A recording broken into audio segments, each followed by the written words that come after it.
മൂന്ന് ഇലക്ഷനുകളിൽ എന്നെ വിജയിപ്പിച്ച വോട്ടർമാർ അവരോട് നന്ദി രേഖപ്പെടുത്തിക്കൊണ്ട് അവരിൽ വിശ്വാസം അർപ്പിച്ച് നാലാമത്തെ ഇലക്ഷൻ അതിനേക്കാൾ വമ്പിച്ച ഭൂരിപക്ഷത്തിൽ വിജയിക്കും എന്ന ശുഭപ്രതീക്ഷയിൽ തികഞ്ഞ ആത്മവിശ്വാസത്തിൽ ഞാൻ എൻ്റെ സഹപ്രവർത്തകർക്കൊപ്പം ജനങ്ങൾക്കൊപ്പം പത്രിക സമർപ്പിച്ചു.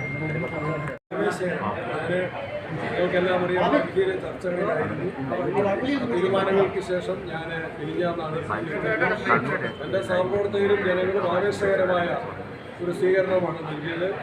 ഒരുക്കങ്ങളെല്ലാം UDFിൻ്റെ നേതാക്കന്മാർ ബൂത്ത് തലം വരെയുള്ള പ്രവർത്തനങ്ങൾ നേരത്തെ തന്നെ ആരംഭിച്ചിരുന്നു. ഒരു ഇലക്ഷനിലും ഇല്ലാത്ത മുന്നൊരുക്കത്തിൻ്റെ ബലത്തിൽ ഞങ്ങൾ മുന്നോട്ട്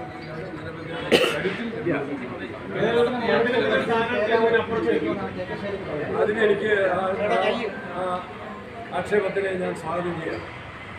ഞാൻ 3 ഇലക്ഷനിൽ നോമിനേഷൻ കണ്ണൂർ പോയിട്ടാണ്. ടീച്ചർ പേരാവൂര് സ്ഥാനാർത്ഥിയായിട്ട് മത്സരിച്ച 3ാമത്തെ ഇലക്ഷനായി. 2 ഇലക്ഷനിൽ നോമിനേഷൻ കൊടുത്ത് കണ്ണൂർ പോയാണ്. കാരണം എന്താ, ഇടുക്കിയിൽ നോമിനേഷൻ കൊടുക്കാൻ കഴിയുന്ന ഒരു താലൂക്ക് ഓഫീസ് ഉണ്ടായിരുന്നില്ല. ഈ ഇലക്ഷനിൽ 2ാമത്തെ ഇലക്ഷൻ മുതൽ എനിക്ക് ഇടുക്കിയിൽ തന്നെ നോമിനേഷൻ കൊടുക്കാൻ, എൻ്റെ സഹപ്രവർത്തകരുടെയും നാട്ടുകാരുടെയും സാന്നിധ്യത്തിലും പിന്തുണയിലും കൊടുക്കാൻ നോമിനേഷൻ കൊടുക്കാൻ സാധിച്ചത് ഇരിട്ടി താലൂക്ക് സ്ഥാപിച്ചതിൻ്റെ പേരിലാണ്. അതെല്ലാവർക്കും അറിയാം. ടീച്ചർ പോയത് മട്ടന്നൂരിൽ നിന്ന് തലശ്ശേരിക്കല്ല പോയത്. ട്രെയിൻ പിടിക്കാൻ തലശ്ശേരിക്ക് പോകുന്നതാണ്. കണ്ണൂരേക്ക് പോയിട്ട് വന്നു. തലശ്ശേരി കൂട്ടുപുഴ റോഡ് അതിൻ്റെ ഒരു ഭാഗത്ത് ടീച്ചറായിരുന്നു അന്നത്തെ MLA, ഭരണകക്ഷി MLA, മറുഭാഗത്ത് അവിടുത്തെ മന്ത്രിയാണ്. പക്ഷേ റോഡ് പൊട്ടിപ്പൊളിഞ്ഞായിരുന്നു നടന്നത്. ഞാൻ തന്നെ ഒരു ദിവസം ഇവിടുന്ന് എടൂരേക്ക് യാത്ര ചെയ്തപ്പോൾ 3 പ്രാവശ്യം ചിലപ്പോൾ മരിച്ച വീട്ടിലായിരിക്കാം, കല്യാണ വീട്ടിലായിരിക്കാം, മീറ്റിങ്ങിലായിരിക്കാം. 3 പ്രാവശ്യം ഒരു ദിവസം പോയപ്പോൾ എൻ്റെ ബാക്ക് പെയിൻ ഉണ്ടായിരുന്നു. ആക്ച്വലി ഞാൻ കുഴമ്പ് വെച്ച് ചൂടുപിടിക്കുമ്പോൾ ഇന്ന് അതില്ല. ടീച്ചർക്കും സ്വസ്ഥമായിട്ട് യാത്ര ചെയ്യാൻ സാധിക്കും. നിയമസഭയിൽ ഞാൻ പേരാവൂരിൻ്റെ റോഡ് വികസനത്തിൻ്റെ ആവശ്യം ഉന്നയിച്ചപ്പോൾ മന്ത്രി പറഞ്ഞൊരു മറുപടിയുണ്ട്. ഇന്നത്തെ മന്ത്രി റിയാസ് പറഞ്ഞൊരു മറുപടിയുണ്ട്. എൻ്റെ കയ്യിലുണ്ട്, എൻ്റെ ഫോണിലുണ്ട്, എൻ്റെ ഫേസ്ബുക്കിലുണ്ട്. നിങ്ങളോട് ചോദിക്കും, കേരളത്തിലെ റോഡുകളിൽ ആനുപാതികമായിട്ട് കിട്ടേണ്ടതിനേക്കാൾ കൂടുതൽ പേരാവൂരിന് കിട്ടിയിരിക്കുന്നു എന്നാണ് മന്ത്രി ടീച്ചർ കൂടിയുള്ള നിയമസഭയിൽ പറഞ്ഞതെങ്കിൽ ആ മന്ത്രിയുടെ സാക്ഷ്യം പോലെ, ജനങ്ങളുടെ സാക്ഷ്യം പോലെ. ടീച്ചർ ഇപ്പോൾ സ്ഥാനാർത്ഥിയായതുകൊണ്ട് ടീച്ചർക്ക് അതറിയാമെങ്കിൽ പോലും പറയാൻ പ്രയാസമുണ്ട്. That is all. സംഘടനാ പ്രശ്നങ്ങൾ ഒന്നൊന്നായിട്ട് പരിഹരിച്ചില്ല, എല്ലാം തീർന്നില്ലേ. ഇന്ന് തന്നെ ഞാൻ 4 നേതാക്കന്മാർക്ക് സ്ഥാനാർത്ഥിത്വം കിട്ടാത്ത പ്രശ്നം വരെ ഞാൻ ഇങ്ങോട്ട് റിപ്പോർട്ട് ചെയ്തു.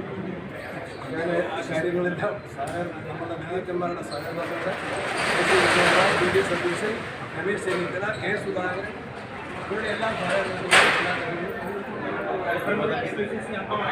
That is minor issue. That will be settled. അദ്ദേഹമായിട്ട് ഞാൻ സംസാരിക്കുന്നു. അതൊക്കെ സെറ്റിൽ ചെയ്യും. നിങ്ങൾ എന്തോ അദ്ദേഹം കണ്ടിരുന്നു. അദ്ദേഹം മുന്നോട്ട് പോകുന്നു. അദ്ദേഹം സ്ഥാപിച്ച് മുന്നോട്ട്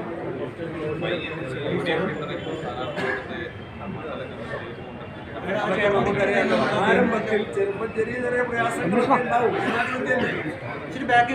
ജനാധിപത്യ പ്രക്രിയയിൽ ചെറിയ പ്രയാസങ്ങളൊക്കെ ഉണ്ടാവും. അതൊക്കെ പരിഹരിക്കാൻ സാധിച്ചല്ലോ. മലമൂല വന്ന വിഷയം മഞ്ഞുവരായി. എന്നെ വിടുമെന്ന് തോന്നുന്നില്ല.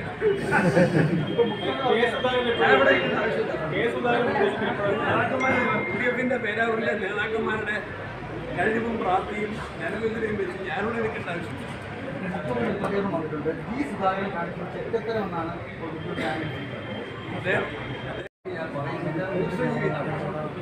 അദ്ദേഹം തന്നെ വിളിച്ചത് പരമറിയാണ്.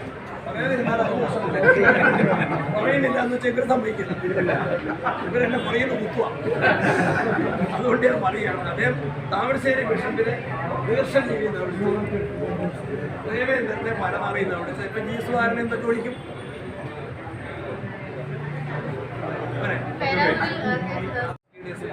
എത്തും ആരും സംസാരിച്ചു.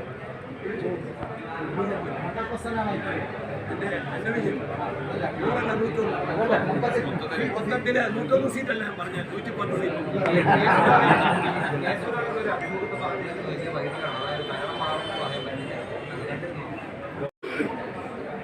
അദ്ദേഹമാണ് പിണറായി സർക്കാരിന്റെ ജനവിരുദ്ധ നയങ്ങൾക്കെതിരെ ആവശ്യത്തോടെ ജനങ്ങളുടെ വികാരമാണ്, ജനങ്ങളിൽ വിശ്വാസം അർപ്പിക്കണമെന്ന്